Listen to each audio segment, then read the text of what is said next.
बिहार के लोगों की ओल्ड पेंशन स्कीम को लेकर सरकार पर नजरें टिकी है। देश के 5 राज्य में यह पहले से लागू है और कई राज्य में भी इसे लागू करने की बात कही जा रही है।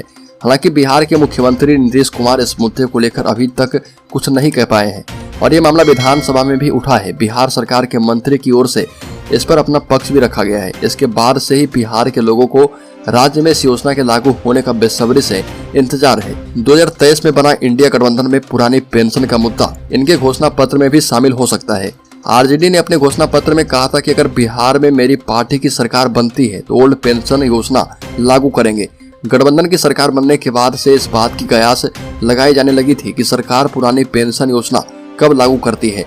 महागठबंधन की सरकार बनने के बाद अभी तक सरकार ने ऐसी कोई घोषणा तो नहीं की है, न ही उनकी तरफ से कोई भरोसा दिया गया है। लेकिन बिहार के महागठबंधन की सरकार पर इस स्कीम को लागू करने के लिए दबाव जरूर बनाया जा रहा। एनडीए की सरकार के साथ जब नीतीश कुमार थे तब विधानसभा में सवाल उठे थे कि क्या सरकार ओल्ड पेंशन योजना चालू करेगी। इस बात पर तत्कालीन मंत्री विजेंद्र यादव ने साफ कहा था कि सरकार इसके बारे में अभी तो सोच नहीं रही है। पुरानी पेंशन योजना स्कीम के तहत वर्ष 2004 से पहले अपने कर्मचारियों को रिटायरमेंट के बाद एक निश्चित पेंशन दिया करती थी और ये पेंशन कर्मचारी के रिटायरमेंट के समय उनके वेतन पर आधारित हुआ करता था।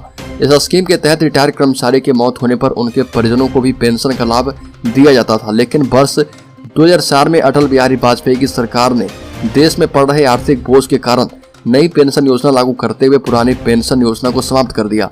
इसका हर स्तर पर विरोध हुआ था। न्यू पेंशन योजना की वजह से उस समय की कई राज्य की सरकारें भी बदल गई थी, लेकिन अटल सरकार ने पुरानी पेंशन योजना को लागू नहीं किया। न्यू पेंशन योजना के तहत 22 दिसंबर 2003 के बाद जो भर्तियां हुई है उसमें जिसे भी नौकरी मिली वैसे कर्मचारी को ओल्ड पेंशन योजना का लाभ नहीं मिलेगा। यूपीए शासित 5 राज्य और एक आम आदमी पार्टी शासित प्रदेश में पुरानी पेंशन योजना को लागू कर दिया गया है। आम जनता पुरानी पेंशन व्यवस्था की मांग 2004 से लगातार कर रही है। अब देखना है कि बिहार सरकार इस पर क्या कदम उठाती है।